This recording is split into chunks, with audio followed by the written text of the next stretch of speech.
Hello everyone, again and again welcome back. पिछले lecture में हमने बात की थी राबीज टेस्ट की, क्लियर। जहां पर हमने सीखा था यदि आपकी limit n tends to infinity n into you N upon you N plus 1 minus 1 का वैल्यू अगर आपको ग्रेटर देन 1 मिले, इस केस में आपकी सीक्वेंस हुआ करती थी कन्वर्जेंट, है ना। अगर लेस देन 1 मिले तो वो हुआ करती थी डाइवर्जेंट, और इक्वालिटी 1 मिल जाए तो उस केस में हमारा टेस्ट फेल हो जाता था, क्लियर। ये बातें हम सीख चुके थे। तो इस लेक्चर में हम बात करते हैं इस पर बेस्ड कुछ एग्जाम्पल की। तो एक क्वेश्चन है हमारे पास, निम्न श्रेणी के अभिसरण की जांच कीजिए, test the convergence of the following series.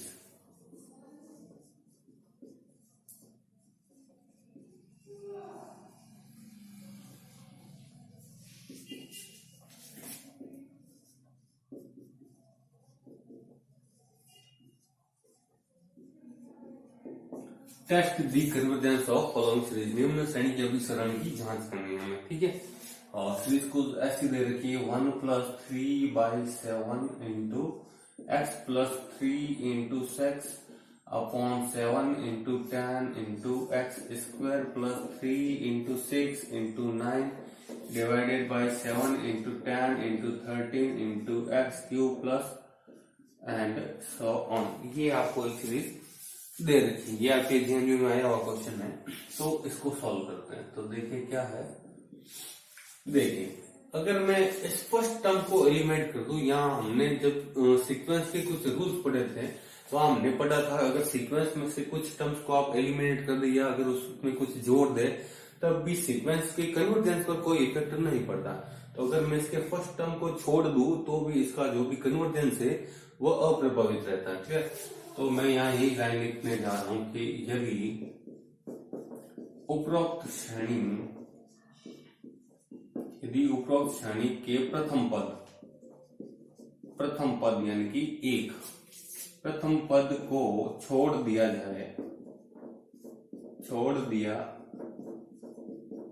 जाए तो भी श्रेणी का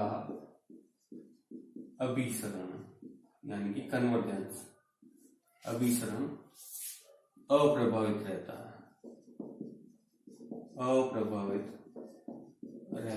है। यानी कि अगर कोई सीरीज आपको दे रखी हो उसका फर्स्ट टर्म सेकंड टर्म या अगर आप उसकी टर्म्स को एलिमिनेट कर दे या फिर उसमें कुछ और टर्म्स को जोड़ दे तो भी सीक्वेंस का जो कन्वर्जेंस होगा उस पर कोई इफेक्ट नहीं पड़ेगा। अगर वो मान लीजिए अगर आपका ये कन्वर्जेंट है, अगर यहाँ आपने 1 हटा दिया या 2-3 पद और जोड़ भी दिए तो भी ये अगर कन्वर्जेंट है तो ये कन्वर्जेंट ही रहना है, डाइवर्जेंट तो डाइवर्जेंट ही रहना है, इस पर कोई इफेक्ट नहीं पड़ेगा, क्लियर। तो हम एक लेट कर लेते हैं, सीरीज सीक्वेंस लेट कर लेते हैं। Let sigma of U N की अगर बात करें, है ना, let sigma U N be a sequence which is starting from this value, है ना, दैट इज 3/7। एक यू एन मान लेते हैं ना, U N 3/7 into x plus 3 into 6/7 into 10 of x square plus 3 into 6 into 9 upon 7 into 10 into 13 into x raise to power 3 plus and so on. With nth term की बात करें तो ये चल रहा है 3 into 6 into 9 and dot dot dot, ये सारे टर्म चल रहे हैं आपके n के मल्टीपल में, यानी कि लास्ट वैल्यू मान लेते हैं 3n, क्लियर। जो भी आएगा 3 का मल्टीपल आएगा। डिवाइड में चल रहा है आपके पास 7 into 10 into 13 into dot dot dot. देखिए ये क्या है, ये इसका देखिए ऊपर तो है जैसे कि n है ना, 3n, डिवाइड में कितना देखिए 3n प्लस 4 चल रहा है ना। देख लीजिए, आप वैल्यू पुट कर दीजिए, जैसे कि n इज इक्वल टू आपने 1 पुट किया है ना, तो ये हो जाएगा 7 हो जाएगा। 2 पुट करेंगे तो आपका 6 और यहाँ बन जाएगा 10 बन जाएगा। तो ये सब आपके इसकी कॉरेस्पॉन्डेंस चल ही रहे थे। तो ये वैल्यू चलेगी हमारे पास कितनी, ये वैल्यू चल जाएगी 3n प्लस 4, ठीक है। ये चल जाएगी वैल्यू कहां तक, 3n प्लस 4 तक, ठीक है। इंटू एक्स की पावर तो बढ़ी रहे तो n टर्म की बात कर रहे हैं तो ये टर्म मिल जाएगी आपको x raise to power n की, ठीक है। इसको हम मान लेते हैं, ये हमारी क्या है सिग्मा ऑफ यू एन। अच्छा, इसको हम नाम देते हैं सिग्मा ऑफ, ये आपकी क्या है, यू एन है। और यहाँ पर लेट कर लेते हैं जिसका जो लास्ट वैल्यू है, यहाँ पर इसको लेट कर लेते हैं यू एन, यानी कि एन टर्म का जो हमारे पास है पद, वो है हमारे पास 3 into 6 into 9 into so on with 3n upon 7 into 10 into 13 into so on with, ये पड़ा है 3n plus 4 into x raise to power n। ठीक है, एंड और लेट कर लेते हैं अपन, इसलिए आपको un प्लस 1 की भी कहीं जरूरत होगी तो वो भी निकाल लेते हैं। That is 3 into 6 into 9 into so on with n की जगह आप n प्लस 1 पुट करेंगे, तो n की जगह n प्लस 1, तो 3 इंटू n प्लस 1 आप पुट करेंगे तो हमें क्या मिलेगा, 3n प्लस 3 मिलेगा। क्या मिलेगा, 3n प्लस 3 मिलेगा। ठीक, इसके बाद का वैल्यू क्या आएगा, n माइनस 1 तक आएगा, तो ये वैल्यू चलेगी जैसे कि 3n तक।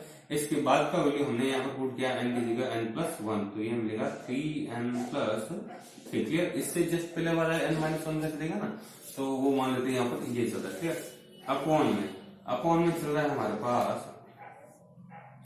7 into 10 into 13 into so on, इस टाइम तक तो चलेगा, यानी कि 3n प्लस 4 तक तो चलेगा। और उसके बाद का वैल्यू आप n की जगह n प्लस 1 पुट कर रहे हो, प्लस का 4 पड़ा, तो देखिए कितना आ जाएगा, 3n plus 3 plus 7, that is 3n plus 7, ये आ जाएगा 3n प्लस 7। ठीक है, into x raise to power आ जाएगी हमारे पास n प्लस 1।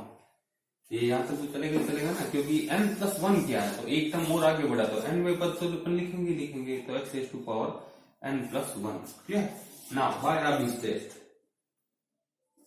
now by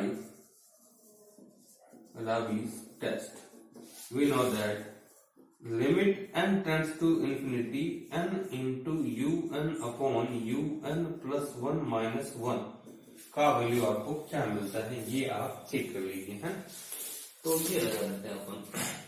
तो पहले तो अपन एक्चुअली ये बात में कर लेंगे, फिलहाल अपन निकाल लेते हैं un अपॉन un प्लस 1 का वैल्यू, देखिए क्या मिलता है। जब टर्म छोटा हो जाएगा तब अपन ये लगा लेंगे, फिलहाल अपन निकाल लेते हैं un अपॉन un प्लस 1। तो ये अपन राबिस टेस्ट नहीं लगा रहे हैं, एक्चुअली ये डी टेस्ट है, तो आप लिखिए मत, आप तो सीधे लिख दीजिए limit n tends to infinity un upon un plus 1 का वैल्यू क्या मिलेगा। ठीक, ना that is equal to un that is this, and this upon this कीजिए आप, तो देखिए ये सारी वैल्यूज आपकी आपस में कट हो जाएगी, तो 3n से 3n भी जाएगा, 3n प्लस 4 से 3n प्लस 4 भी जाएगा, ये बटा ये आप कर रहे हैं तो ये वैल्यू ऊपर चली जाएगी, यानी कि 3n प्लस 7 आपका ऊपर की ओर जाएगा, और डिवाइड में आपके पास बच जाएगा 3n प्लस 4। ठीक, ये आपके पास बच जाएगा into x raise to power n upon x raise to power n plus 1 करेंगे, तो ये हमारे पास 1 अपॉन एक्स यहाँ से बच जाएगा। ठीक है, x power n upon x power n plus 1 करेंगे तो ये वैल्यू n नीचे जाएगी, माइनस n से n कैंसिल हो जाएगा, हमारे पास बच जाएगा ये पावर मिल जाएगी आपको कितने 1। और लिमिट आप अप्लाई कर ही रहे हैं तो इधर भी आप लगा लीजिए limit n tends to infinity, limit n tends to infinity. ना देखिए क्या मिलेगा, limit n tends to infinity. ठीक है, ये तो आप निकाल ही रहे हैं, limit n tends to infinity un upon un plus 1 that is equal to limit n tends to infinity. देखिए यहाँ पड़ा है हमारे पास 3n plus 7 and so on, जो भी आपके पास पड़ा है। देखिए काम कर लेते हैं, हम यहाँ से n कॉमन ले रहे हैं, तो ले लेते हैं n कॉमन लिया तो यहाँ से मिलेगा 3 प्लस 7 बाई n, है ना, 3 plus 7 by n divided by n common लिया तो 3 प्लस 4 बाई n, और इनटू में 1 अपॉन x हमारे पास पड़ा है n से n हो जाएगा कैंसिल, क्या हो जाएगा कैंसिल हो जाएगा। तो देखिए क्या मिलेगा आपको, ये मिलेगा यहाँ से हमें 1 अपॉन x मिलने वाला है। क्यों, क्योंकि अगर limit n tends to infinity अपन पुट करेंगे तो ये मिलेगा हमें 3 plus 7 upon infinity that is 0, और 3 प्लस यहाँ से भी मिलेगा 0, इनटू में 1 अपॉन x पड़े हैं, तो कहने का मतलब रिजल्ट मिलेगा 1 अपॉन x, ये भी कैंसिल हो जाएगा। तो limit n tends to infinity un upon un plus 1 का वैल्यू मिला है हमें 1 अपॉन x। तो यहाँ पर 2-3 केसेस मिलेंगे। तो केस नंबर फर्स्ट की अगर मैं बात करूं तो अगर आपका x ग्रेटर देन 1 हुआ तो क्या होगा, x ग्रेटर देन 1 हुआ तो 1 अपॉन एक्स आप लेस देन लीजिए इसको, फर्स्ट केस ले लेते हैं x लेस देन 1, तो आपका 1 अपॉन एक्स क्या होगा, ग्रेटर देन 1 होगा। अगर x लेस देन 1 है, x 1 से भी छोटा तो 1 अपॉन 1 से भी छोटी वैल्यू जो भी अपन करेंगे तो वो वैल्यू 1 से बड़ी मिलेगी, क्लियर। तो 1 अपॉन एक्स लेस देन मिल जाएगा आपका ग्रेटर देन 1 मिल जाएगा। इन दिस केस अगर आपका ये वैल्यू ग्रेटर देन 1 मिलता है, इस केस में हमारे पास सीरीज क्या हो जाती है, कन्वर्जेंट हो जाती है। क्या हो जाती है, कन्वर्जेंट हो जाती है, क्लियर। तो देखिए यहाँ से हम लिख देते हैं, यहाँ से हमारे पास जो सिग्मा यू एन है वो क्या हो जाएगी, convergent, clear. Now case number second है कि यदि आपका x ग्रेटर देन 1 होगा, in this case 1 upon x आपका लेस देन 1 हो जाएगा, तो आपकी जो सिग्मा यू एन है वो क्या हो जाएगी, डाइवर्जेंट हो जाएगी, क्लियर। अब अगर x बराबर 8 रहा तो क्या होगा, है ना, तो देखते हैं तो क्या होता है।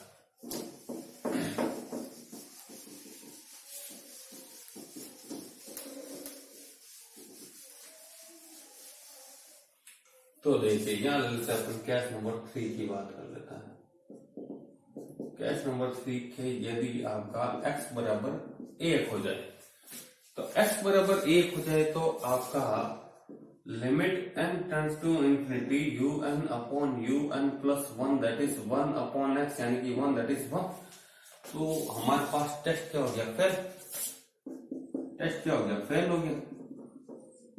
और ये काम आप कर किसके लिए हो, u N upon you N plus 1 क्या होता है, ये नंबर्स रेशियो टेस्ट होता है, क्या। तो अब लगेंगे अपन Raabe's test. Now by Raabe's test,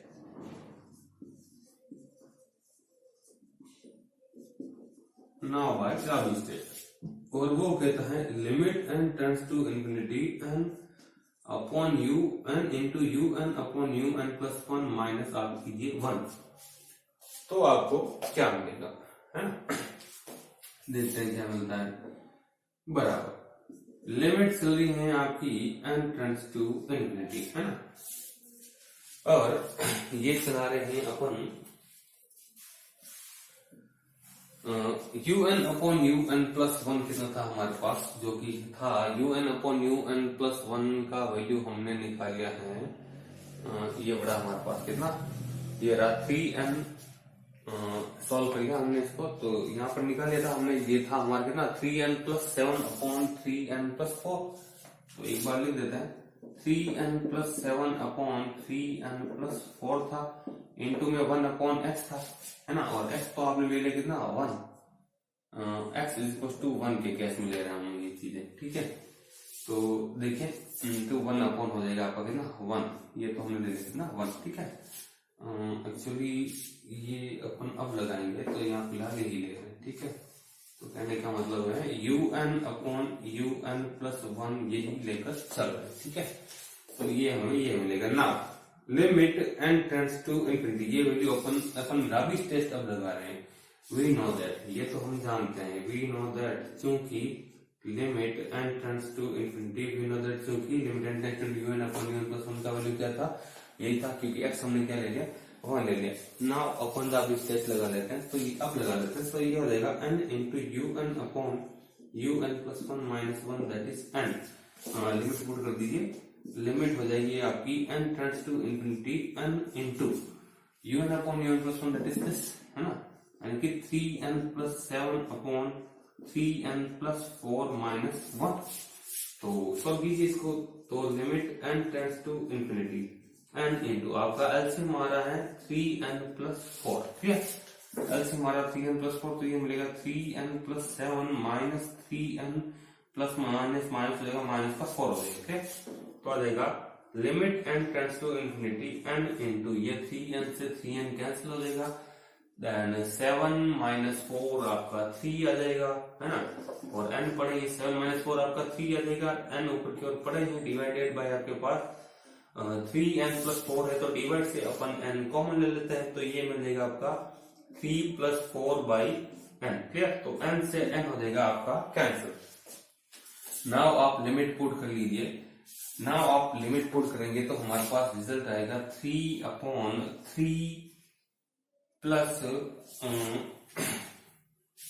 4/n आएगा ना, यहाँ पर 4/n आएगा, सॉरी यहाँ पर 3n+3 चल रहा था हमारे पास, 3n+3 चल रहा था, सॉरी ये 3n+3 की बात कर रहे हैं अपन, un/un+1 के लिए, है ना।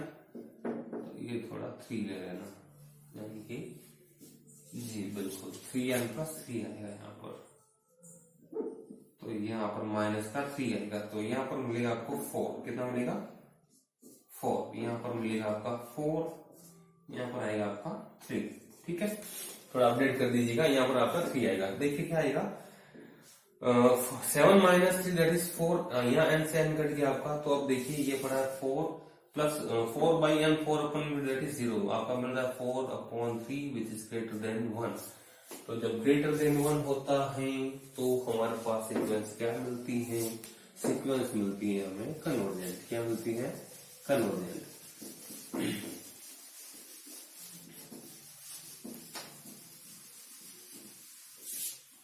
तो देखिए यहाँ पर वापस लिख सकते हैं, इसलिए यहाँ से सीक्वेंस क्या मिल जाएगी, सिंस, इसलिए सिग्मा un क्या होगी आपकी, कन्वर्जेंट। तो हम रिजल्ट लिख देते हैं इसका, इसलिए यदि आपका x लेस देन 1 था, जबकि 1/x ग्रेटर देन 1 था, तो उस केस में हमारा सीक्वेंस मिला है कन्वर्जेंट, और एक मिला है x इज इक्वल पर भी कन्वर्जेंट। तो अपन लिख देते हैं दोनों रिजल्ट एक साथ। तो यदि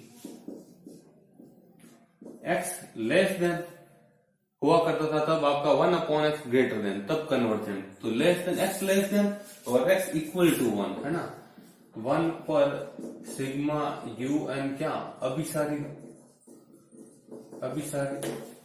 तथा x ग्रेटर देन 1, जब x ग्रेटर देन 1 लिया तो 1/x लेस देन 1 होगा, तो उस केस में हमारे पास सीक्वेंस डाइवर्जेंट हो जाएगी। x ग्रेटर देन 1 पर श्रेणी क्या होगी आपकी, अपसारी होगी, क्लियर, अपसारी होगी, ये रिजल्ट आ जाएगा आपका।